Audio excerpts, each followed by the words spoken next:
have team coverage for you tonight. The district attorney says that suspect is responsible for killing a 16-year-old Lynbrook girl in 1984.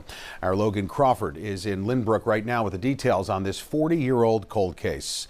Logan, good evening.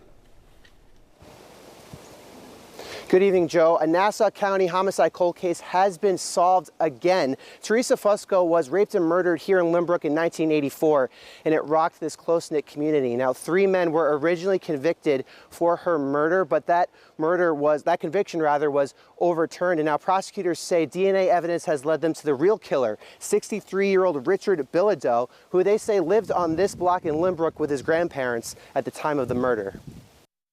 I only loved her and I miss her. That's all I can say. She lives in my heart, as you can see. The death of 16-year-old Theresa Fusco of Lynbrook has been a mystery for decades. Now, prosecutors are charging 63-year-old Richard Bilodeau of Center Merches with her murder. Police and the FBI began surveilling Bilodeau in 2024, eventually obtaining his DNA from a cup and a straw from a smoothie he drank.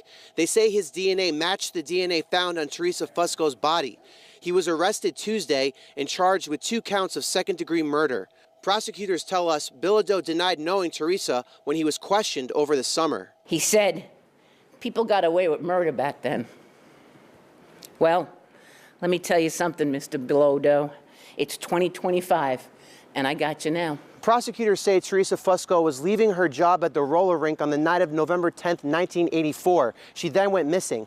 3.5 weeks later, her body was found on December 5th in a wooded area here near Park Place in Lynbrook, about a half mile from her home.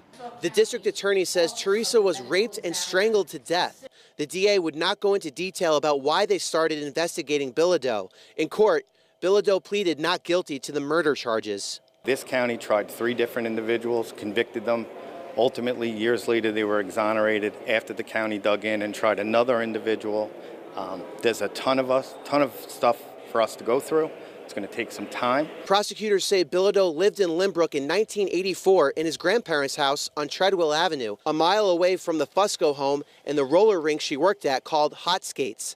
A neighbor who asked not to be shown says she remembers Bilodeau and would tell her kids to stay away from him. I've known him for years. He was weird. Weird. Our kids were afraid of him.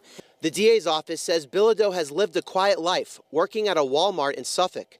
When asked about potential motive, the DA said she did not want to speculate.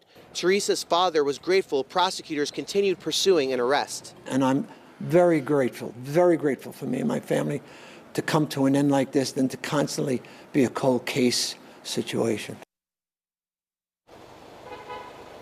The 3 men originally convicted of Theresa Fusco's murder were in jail for nearly 20 years, but their convictions were overturned because the prosecutor says based on advancements in DNA testing, which they say played a big role in this arrest. Joe? Wow, a lot to take in there, Logan. Thank you for the latest. And the news of the arrest also sent shockwaves through the Center Merches community. That's where Bilodeau currently lives. No one answered when News 12 knocked on the door of his current home this afternoon, but we spoke with neighbors who tell us they're shocked and happy to know he's no longer around. I was very shocked, and I'm very upset. You know, it scares me to have somebody so close to the house. I'm shocked that it happened, but I'm glad now that he's out of the neighborhood. There are a little girl across the street, and there are 2 little girls down at the end now. Yeah, so the big question now is, how did investigators make this link all these years later? And it comes from DNA evidence. News 12's Kevin Vesey is here now to explain how changes in technology wound up leading investigators to the suspect, and these changes are happening so fast. Joe, the technology is just advancing in leaps and bounds here. It's truly fascinating. So the DNA evidence in this case was more than 4 decades old, and prosecutors say it was used to find this suspect. Thanks to improvements in DNA technology, this is becoming a common way for investigators to move cold cases forward. Things have changed since 1984. We didn't have DNA testing then. Nassau District Attorney Donnelly says we have DNA science to thank for a break in the 41-year-old cold case murder of Theresa Fusco. In 2003, as DNA technology was emerging, physical evidence exonerated 3 men who had served 17 years in prison for the crime. Today, prosecutors announced that same evidence pointed to the alleged killer after it was compared to a sample from a smoothie straw. In 2025, DNA science and analysis is more advanced than it's ever been. That smoothie cup was collected after officials say suspect Richard Bilodeau threw it away. That's strikingly similar to how officials say they grabbed the pizza crust from Gilgo serial killer suspect Rex Heuermann.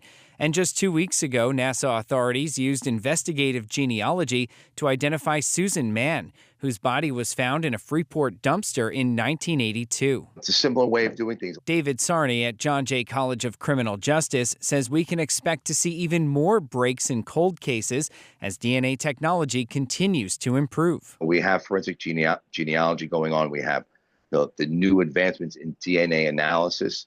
These are things that are going to get these cold cases.